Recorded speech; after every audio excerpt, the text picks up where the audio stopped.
Bueno, por medio de este video vamos a ver las respuestas con su respectivo análisis al taller propuesto en la clase pasada. Las preguntas que componen este taller son preguntas reales que salieron en exámenes pasados del Saber Pro. Entonces, bueno, comencemos con lo del razonamiento cuantitativo. Entonces, en ese examen, en el examen Saber Pro, les van a calificar 3 tipos de competencias, que son la competencia de interpretación, la competencia de formulación y ejecución y la de argumentación. Entonces, en interpretación, ¿qué se supone que usted debe tener? Entonces, la interpretación la asimilan como la capacidad de comprender y que usted sea capaz de manipular representaciones de datos cuantitativos o de objetos matemáticos. Como se pudieron fijar en la mayoría de preguntas, partían de una tabla o un gráfico, en casi todas, y de ahí medían su capacidad de interpretación de cada una de ellas, y en base a eso pues hacían respectivas preguntas. Ahora, la competencia de formulación y ejecución. Entonces, luego que usted interpreta como tal la gráfica, el texto o la tabla, entonces se supone que usted debe tener la capacidad de establecer, ejecutar y evaluar estrategias con el objetivo de que usted pueda analizar y resolver los problemas pues que están puestos en las preguntas que salen allí, ¿no? Problemas de tipo cuantitativo y de objetos matemáticos.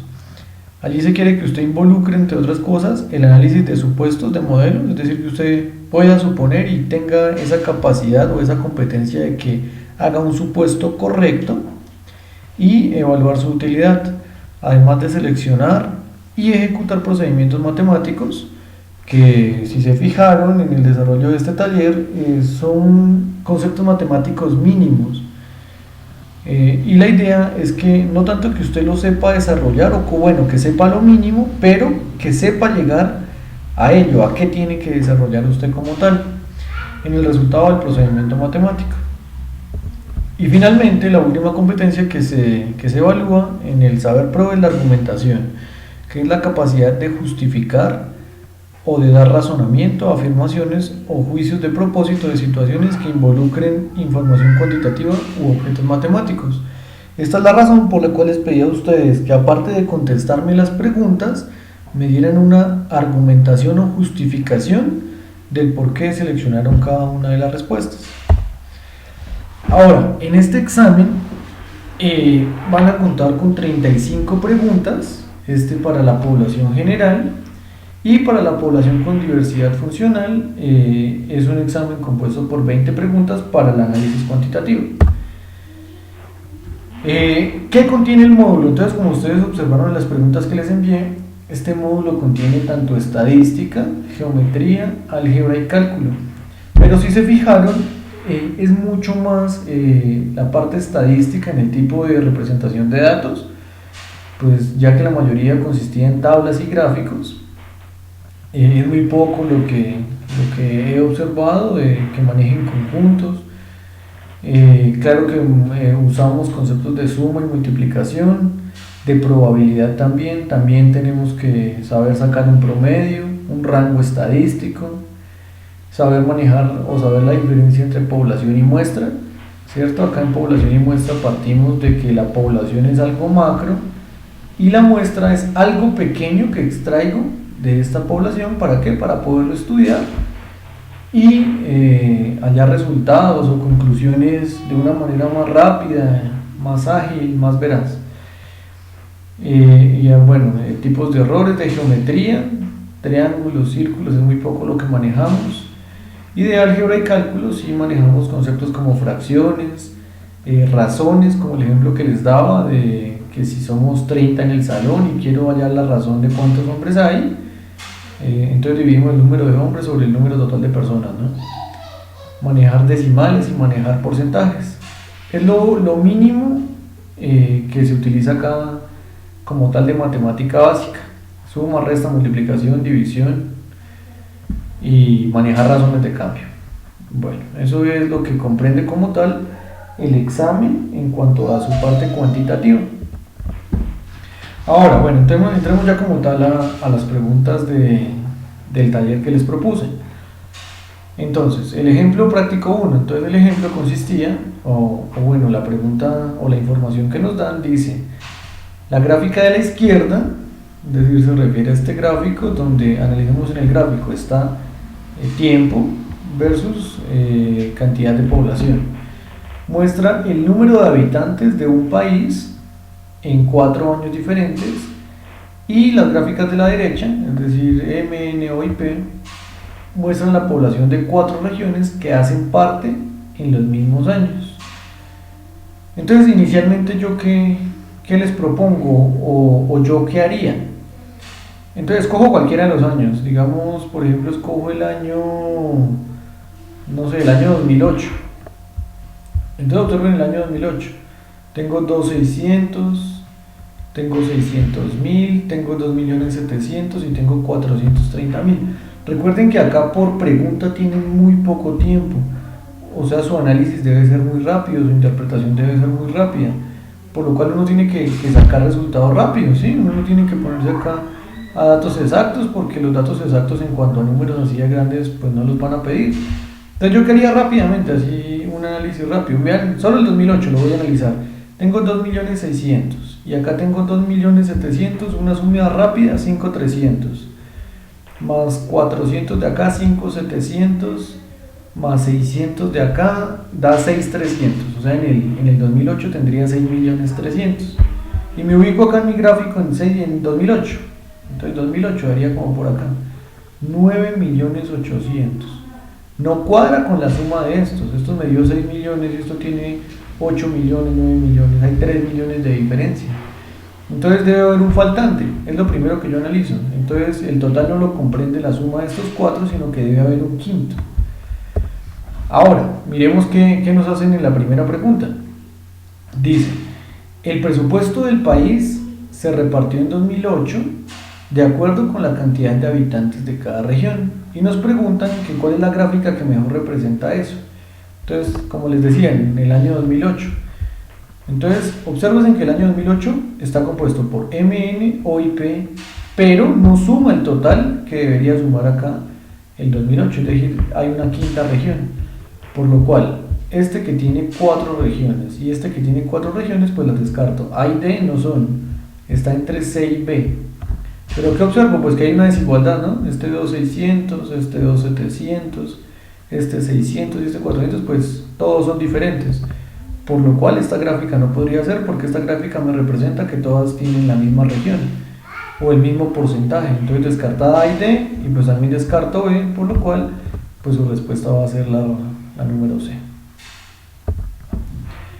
Una segunda pregunta derivada pues también de ese gráfico, que es la manera como les pregunto a ustedes el ICFES o el Saber Pro.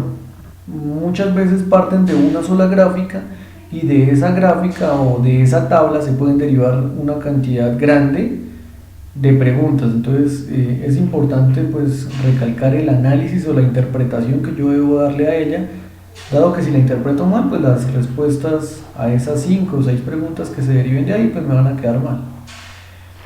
Ahora, la pregunta número 2, ¿qué dice? Dice, se pretende graficar el crecimiento de la población que habita la región P cada año de la primera década del siglo XXI, pero no se puede, pues se desconoce. Entonces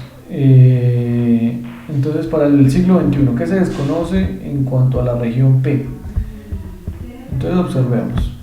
Región P conozco 2001, 2003, 2005 y 2008.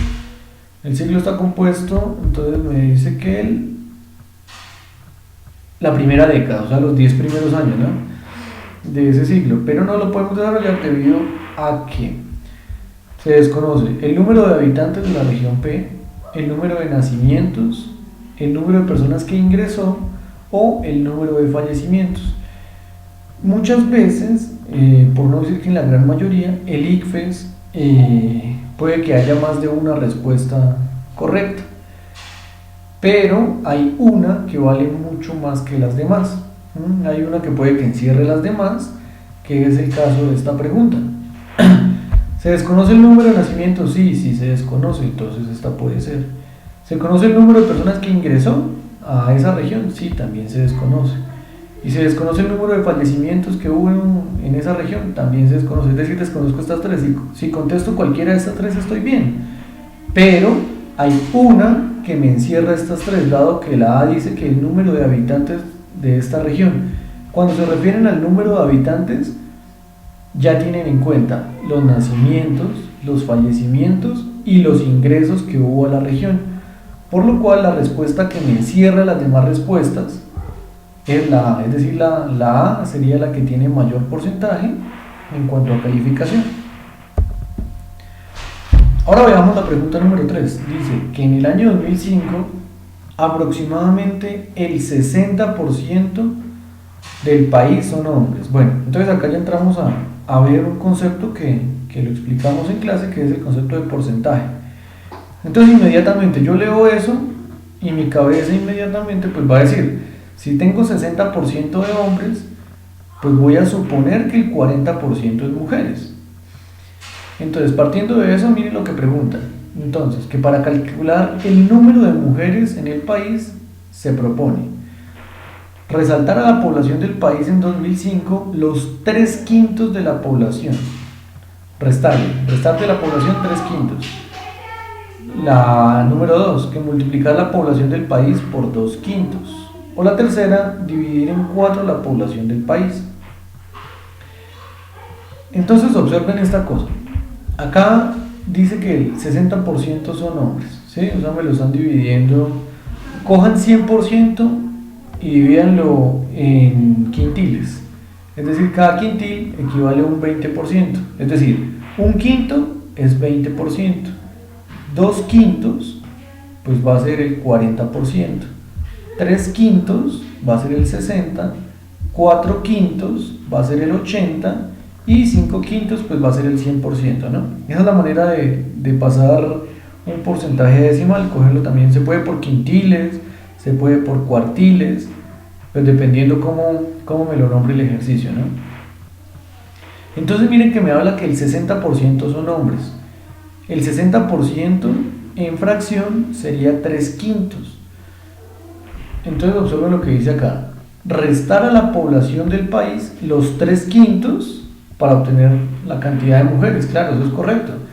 Si yo cojo la unidad completa, que es el 100%, es decir, 1, y le resto los 3/5, pues me va a dar lo restante, que es 2/5, que es lo que corresponde a las mujeres, por lo cual la 1 es correcta. Ahora, la opción 2 dice multiplicar la población por 2/5. También es correcto. ¿Por qué? Porque suponíamos que el 40% son mujeres. Y el 40% yo lo puedo representar también como 2/5. 2/5, si ustedes dan la división ahí rápido, 2 dividido en 5 les da 0.4, lo que corresponde al 40%. Entonces esa también sería correcta. Y la opción número 3 dice que dividir entre 4 la población del país. Si usted coge un 100% y lo divide en 4, pues le va a dar 25%, ¿cierto? O sea, lo está cogiendo como cuartiles. Pero, ojo, los cuartiles se cogen cuando me hablan de 25, 50, 75 y 100. Los quintiles los cojo cuando me hablan en términos de 20, ¿no? 20, 40, 60, 80 y 100. ¿Listo? Entonces, para que tengan esa aclaración. Entonces, la 3 no sería porque la 3 me habla de cuartiles y yo estoy hablando acá de quintiles. Entonces, la 3 descartada, por lo cual la opción correcta es la 1 y 2, que corresponde a la C. Bueno, entonces miren que del solo ejercicio anterior ya sacamos varias preguntas. Ahora este que me pareció un poco interesante en cuanto a su interpretación. Dice que una universidad recibe 600 aspirantes para uno de sus programas académicos, 600 en total. El proceso de admisión se registra en el siguiente esquema. Entonces empecemos a desglosar el esquema. Son 600, pues primero verifico que la suma es 600, ¿no? 600 en 4 grupos de 150 corresponde, entonces es correcto. Ahora miren lo que dice acá, que la prueba 1 se supera si se obtuvo un puntaje mínimo de 50, o sea que haya obtenido 50 o más, pues va a pasar a la siguiente prueba, es decir, a la prueba número 2. Los que hayan obtenido menos de 50, pues quedan acá en esta ronda y no pasan. Ahora, ¿qué pasa con la prueba número 2? Dice, acá en la prueba número 2 se reciben los aspirantes que superaron la prueba 1. Pero ojo a esta nota que hay acá. Entonces miren, agrupan el grupo A y el grupo C, valga la redundancia. Y acá el grupo B y el grupo D. Y dicen que máximo el 16% del A y del C son admitidos.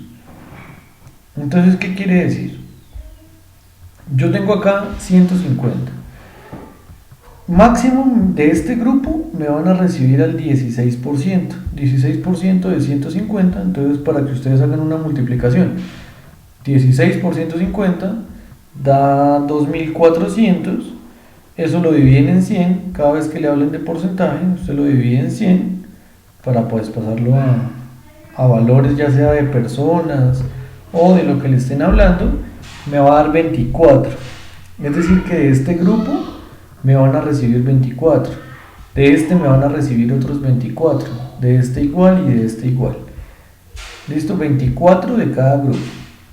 Es decir que en total me van a recibir 96 personas. Eso es lo que yo puedo asimilar hasta ahora o interpretar hasta ahora de lo que me presenta ese gráfico. Ahora, para que un aspirante sea admitido en este programa académico, es necesario que se encuentre ¿en qué? En los 16 mejores puntajes de su grupo, en los 24 mejores puntajes de la prueba 2, en los 64 mejores puntajes de la prueba 1 o en los 96 mejores puntajes de la prueba 2. Entonces, como lo habíamos pues interpretado antes, desde que usted esté entre los mejores 96 puntajes de la prueba 2, ¿cierto? Dijimos que eran 24 acá, 24 acá, 24 acá, es decir, 96 en total, pues se supone que usted está admitido. Mire lo que hace el Saber Pro. Trata de confundirlos de esta manera. Como aparece 16%, entonces yo puedo analizar de una vez, pasar ese 16, simplemente los 16 puntajes, tan. Entonces digo que es la A. Son pequeñas trampas que les ponen para que usted caiga y pues dé una respuesta errada. Otra cosa, yo ya sé que el 16% de 150 es 24 y como yo ya tengo ese resultado ahí en mis cálculos 24, pues inmediatamente yo procedo a colocar la respuesta que tenga el 24. Ojo con esos errores, por favor, son errores de interpretación. Listo, no se dejen llevar por los cálculos que yo saco de primerazo. Hay que hacerle un análisis a lo que me están preguntando como tal. Bueno, me preguntan que a partir del esquema se desea calcular. ¿Qué es lo que usted quiere calcular a partir de ese esquema? Usted quiere calcular la máxima cantidad de personas admitidas por grupo, o quiere calcular el número de aspirantes que superan la prueba 2, o tal vez quiera calcular la cantidad de personas que superan la prueba 1. Entonces, ¿por qué la 1 solamente? Porque usted simplemente, el proceso que se está haciendo ahí es un proceso de admisión, ¿cierto? Yo lo único que quiero con mi esquema es saber la cantidad de personas que fueron admitidas a la universidad. No me sirve para nada saber cuántos me superaron la prueba 1 y cuántos me superaron la prueba 2. No son datos relevantes en cuanto al proceso que yo estoy realizando. Se presentaron tantas personas, listo, la prueba 1 la superan tantos, la prueba 2 la superan tantos, pero en realidad lo único que me interesa es saber cuántos voy a admitir, listo, por eso la 1 solamente. Bueno, ahora seguimos con lo mismo, sí, ¿no? Pues con el mismo planteamiento, el mismo problema, pero acá ya no lo presentan como tabla y ya con resultados reales. Entonces dice que la tabla muestra el puntaje promedio obtenido en cada prueba y el número de personas que superó cada una de ellas. Entonces observa los 4 grupos, el A, el B y el C. En la prueba 1, en la prueba 1 lo presentaron 100, ¿no? Y estos fueron los números de personas que aprobaron de cada grupo y cuál fue el puntaje obtenido en promedio del grupo. Y lo mismo los resultados para la prueba 2, el número de personas que presentan y el promedio del grupo para esa prueba. Ahora, me preguntan que la tabla presenta una inconsistencia. Entonces, observemos cuál es la inconsistencia. Entonces, analicemos una a una. La opción A dice que es el número total de personas que aprobaron la prueba 1. El número total de personas que aprobaron la prueba 1. O sea, 80, 100, 60 y 85. ¿Dónde habría inconsistencia si cada uno de esos grupos está compuesto por 100 personas? Pues si está compuesto por 100, la inconsistencia sería que este número sea mayor que 100, que este sea mayor que 100. Dado que si lo presentamos X personas, pues los que van a aprobar no pueden ser mayor a ese número de personas, ¿no? Entonces, pues la A no sería. La opción B, que el puntaje promedio del grupo B en la prueba 1, el puntaje promedio estuvo en 70, no tiene ninguna inconsistencia, la prueba está calificada de 0 a 100, que obtengan 70 en promedio no refleja nada, ¿no? El número de personas que aprobaron la prueba 2 en el grupo C. Entonces observemos el grupo C. La prueba 1 la aprobaron 60. ¿Hay la posibilidad de que la prueba 2 la hayan aprobado 70? Claro que no, porque si la presentaron acá estos mismos 60, ¿cómo van a aprobar 70 personas? No cabe la posibilidad de que el número aprobado sea mayor al número de presentados. Entonces la opción correcta sería la número C. Bueno, la pregunta número 4, entonces refiere a que la universidad publica una lista con los resultados de la prueba 2 de todos los aspirantes que la presentaron. Entonces, miren la premisa que parten, dice, uno de ellos obtuvo el puesto 95 y superó el puntaje mínimo, por lo que considera que está dentro de los admitidos.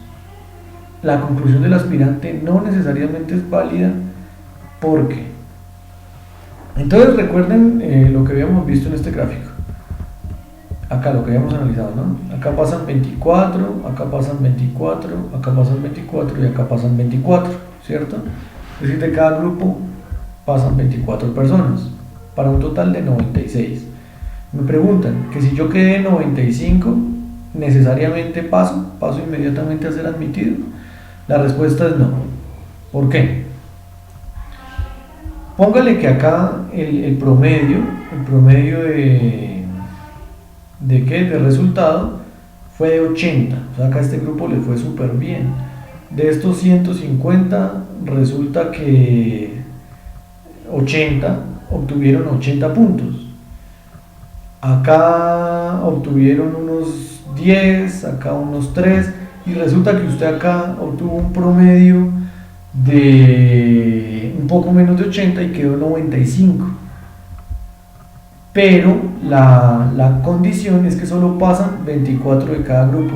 Si usted en general de los 600 quedó de 95, no necesariamente va a pasar porque hay gente que estuvo en un grupo más malo, es decir, con un puntaje menor, y se metió entre los 24, y usted fue el de malas, que bueno, obtuvo un buen puesto, pero en su grupo de 150 hubo 24 mejores que usted.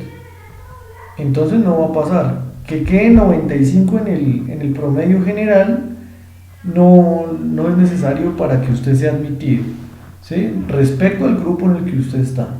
Si usted tuvo un grupo con gente muy buena y 24 personas mejores que usted en su grupo, pues va a quedar descalificado. Entonces, esta es la respuesta. Se necesita conocer los puntajes de su grupo en la prueba 2. ¿Listo? No necesariamente que usted quede 95 lo hace admitido. Pues puede que haya 24 puntajes mejores en la prueba 2 del que usted obtuvo. Analicemos por qué las otras no. La cantidad máxima de admitidos es menor que 95. No, la cantidad máxima de admitidos es de 96. ¿es necesario conocer el puntaje de la prueba 1? No, porque simplemente la prueba 1, con que yo haya obtenido más de 50 puntos, pues la paso, ¿cierto? Y acá me habla ya de resultados de la prueba 2, por lo cual puedo concluir pues que aprobé la prueba 1. Entonces la B no sería. Y la D, se desconoce si el aspirante superó los 50 puntos, pues nada, porque igual acá me hablan de prueba 2, entonces asimilo que ya superó la prueba 1. ¿Listo? Entonces por eso es la respuesta número C.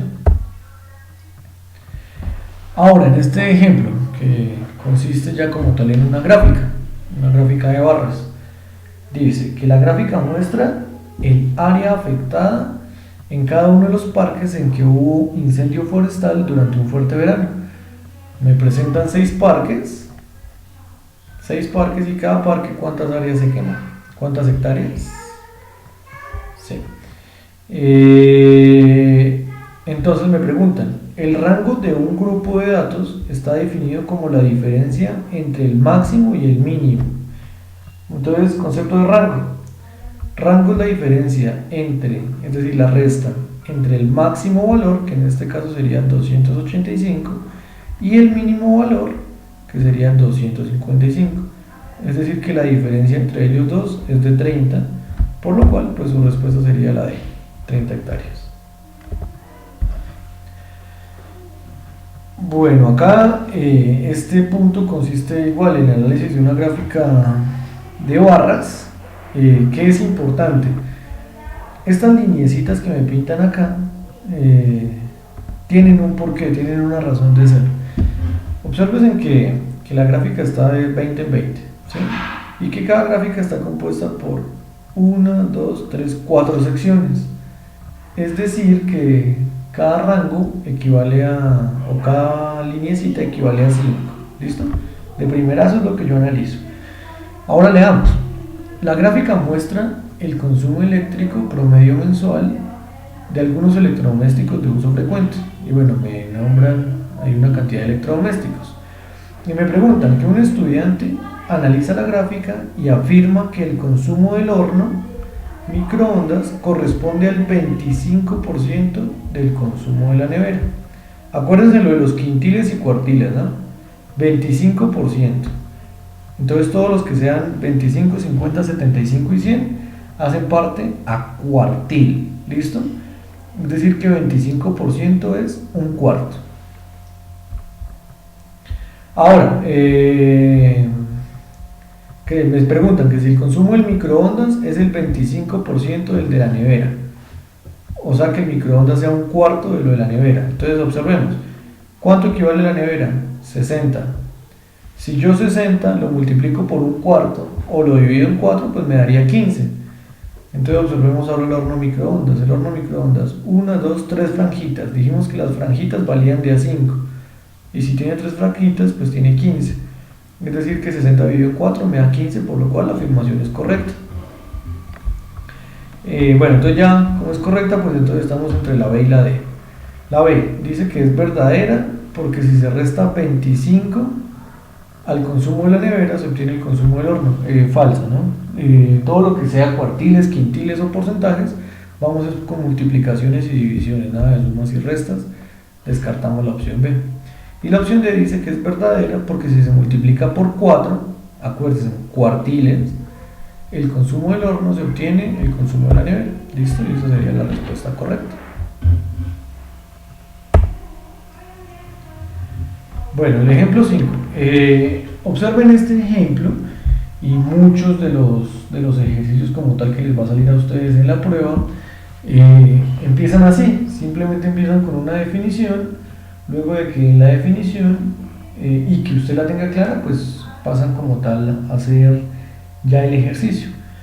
Entonces dice que un futuro es un contrato entre dos partes, en el que una de ellas se compromete a comprar a la otra un producto a un precio y a una fecha pactados al momento de firmar el contrato. En un futuro de divisas, por ejemplo, el dólar estadounidense, se especifica en el contrato el valor al que se va a transar el dólar y la fecha futura de la transacción. Y vean esta gráfica, que es el valor del dólar versus las fechas.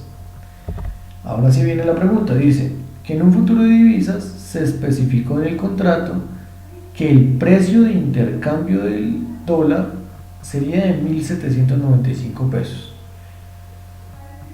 Ahora, la transacción se llevó a cabo entre el 8 y el 22 de abril y se ejecutó el día que más beneficio dio a quien entregó los dólares. Entonces, si yo soy la persona que entregó los dólares, ¿a mí qué me conviene más? ¿Entregar los dólares cuando el dólar esté barato o entregar mis dólares cuando el dólar esté carísimo? Y esa es la argumentación. Pues obviamente me conviene entregar mis dólares cuando el dólar esté a un precio bajo, ¿no? Entonces pasamos a la gráfica. ¿Dónde está el precio más bajo del dólar? 1.761, que corresponde al 16 de abril. Entonces el día que más me conviene es el 16 de abril. ¿Cuál sería el día que menos me conviene? Si me preguntaran eso, pues el día en que el dólar está más alto, es decir, sería el 11 de abril. ¿Listo? Ojo, porque acuérdense, mira, acá también colocan la opción del 11 de abril. ¿Con qué objetivo? Con el objetivo de confundirlos. Entonces, por eso es importante la interpretación del ejercicio. Respecto a esa misma gráfica, entonces miren lo que me piden. Dice que entre el 8 y el 22 de abril, que es el rango de fechas que corresponde a la gráfica, una casa de cambio realiza 4 transacciones en dólares, rigiéndose por los valores presentados en la gráfica para cada fecha, tanto en la compra como en la venta. Los siguientes son las fechas de transacciones. Entonces, una transacción la hicieron el 16, compró, y el 17 vendió. La otra fue el 12 y vendió el 15. La otra el 9, vendió el 11. Y la última, compró el 20 y vendió el 22. Si las 4 transacciones compró y vendió la misma cantidad de dólares, ¿con cuál transacción obtuvo mayor ganancia? ¿Qué tengo que ver? Tengo que comparar que entre esta fecha y esta fecha haya una diferencia grande, o que esté en esta o en esta o en esta, es decir, donde haya la mayor diferencia ascendiendo, ¿cierto? Porque acá en este punto bajo pues compraría y en este punto alto vendería.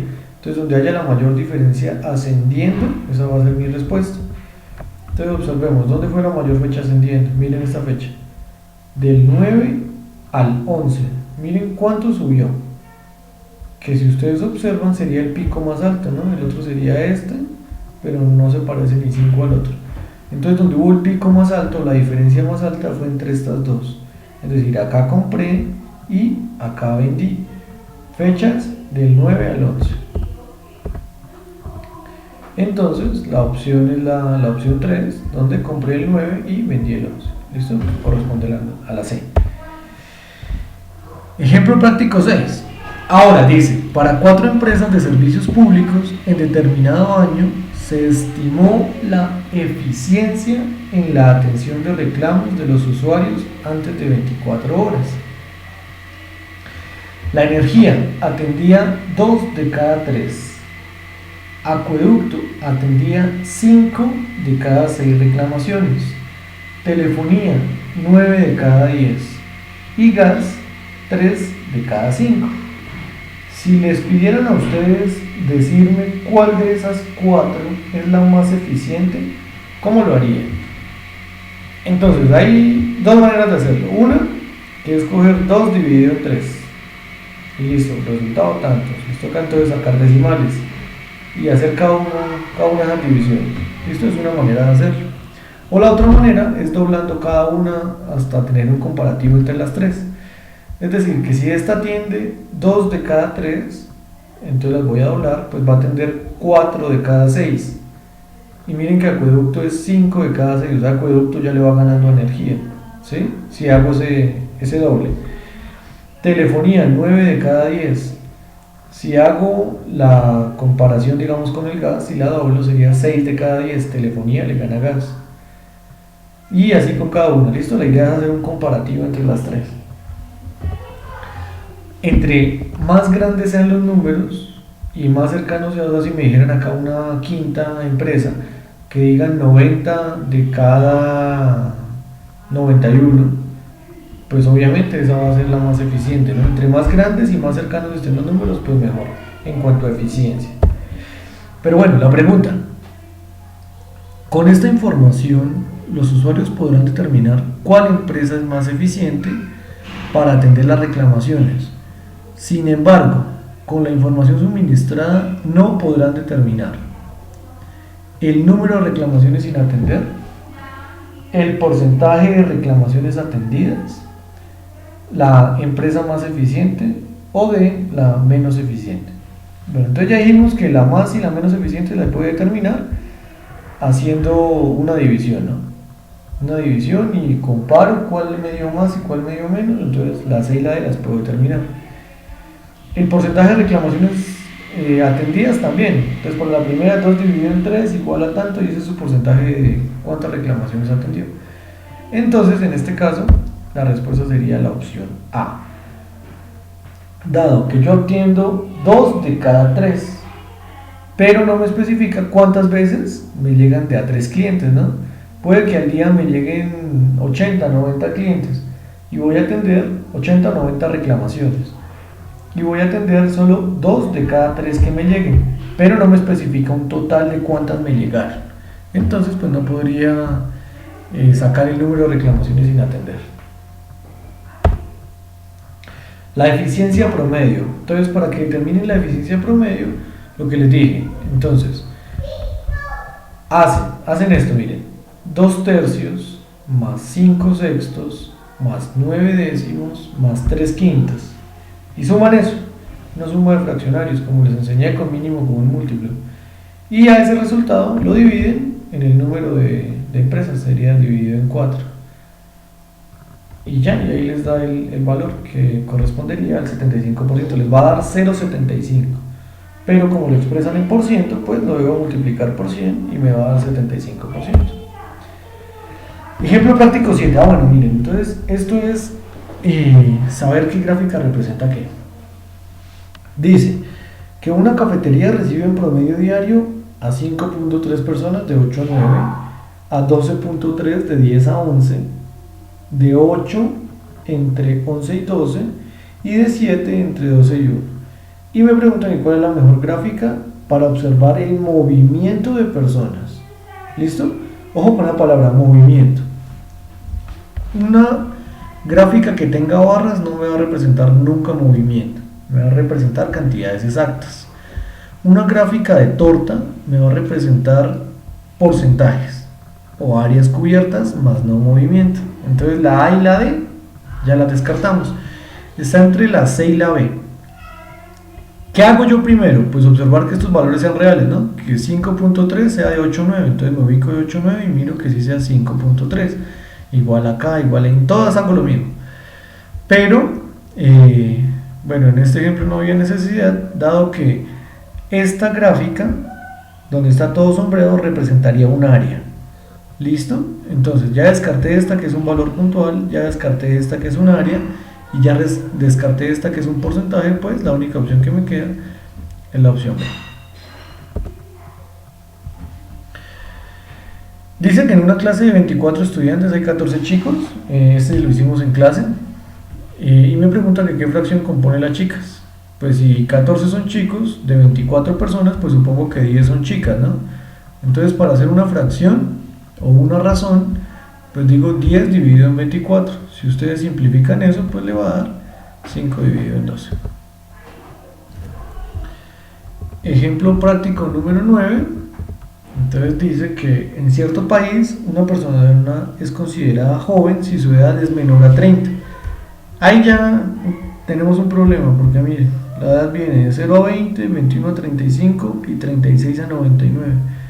Es decir, no hay un corte como tal en 30.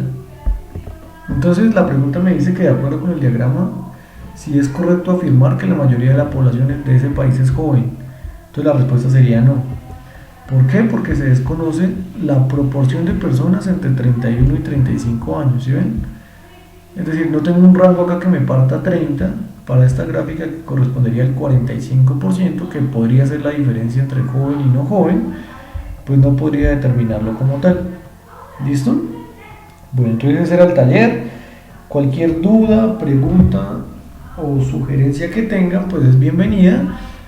La espero en mi correo. Si tienen alguna duda, si de pronto no están de acuerdo con alguna de las respuestas que se plantearon acá y que ustedes pues tengan un mejor argumento o un argumento diferente, todo es bienvenido. ¿Listo? Entonces cualquier duda, pregunta a mi correo o por el grupo de chat que tenemos. Entonces pues eso era todo. El tiempo restante pues espero lo aproveche para aclarar esas dudas.